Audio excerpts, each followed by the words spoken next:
Hey guys, Rick with FHF Gear here to show you the initial setup of the FHF Bino harness with your pair of binos. So when you receive the harness, it's going to come as is with the bungee knot tied loosely and the tag end sticking out. It does come loose from the factory, so you can easily untie it and customize it to your binos. So the first thing you're going to want to do is open your harness, slip in your binos, and then pull that top lid nice and tight, sealing off those eye cups. If that doesn't happen with your harness, please go back and refer to our sizing guide to make sure you have the right size harness for those binos. Then you're gonna slide the bungee knot out of the 1-inch webbing loop. You're gonna untie that square knot.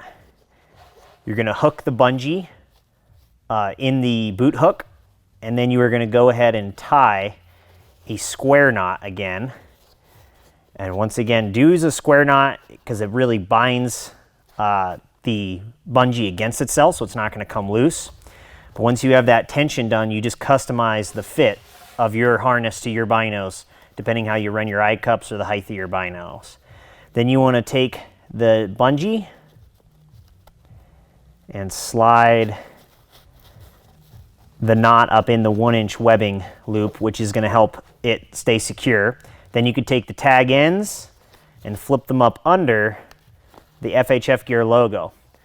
So that keeps them nice out of the way, gives it a nice profile to the bino harness, and helps keep that knot from coming untied. So that's step number one. As soon as you get your harness, you need to do that to ensure you don't lose this bungee. You also want to adjust the height of where the harness sits on your chest and also your bino hangers. So you'll have to remove these bino hangers to do so. So you remove both of them, and you will undo the 1-inch webbing from this tri-glide, and that gives your harness adjustability, how low you want it to sit in your chest or how high. So I usually run them all the way up. I have a short torso. However, if you have a long torso, you might need to run them down about an inch to inch and a half. But once you get them set where you want, you take that 1-inch webbing, run it up through the bottom of that tri-glide and out through the top, and that locks the webbing from coming undone. So that is your height adjustment there. And that 1-inch tri-glide will go up and down so you can move it for comfort, so it's not sitting, for instance, right above your collarbone.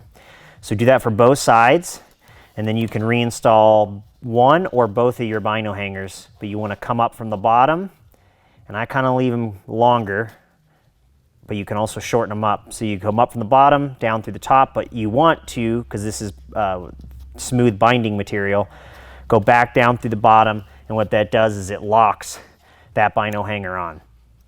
Now you want to take your binos, and you're going to take the other end of the bino hanger and install it on your binos. So on the gap on the side of your binocular, you're going to slide that webbing through, come back up through the tri-glide, down through the top of the tri-glide, as shown. And for extra security, you can even go back down through the bottom like you did with the bino hanger to lock it on there real nice and tight. And you will repeat that on the other side. And that's the initial setup of the FHF bino harness.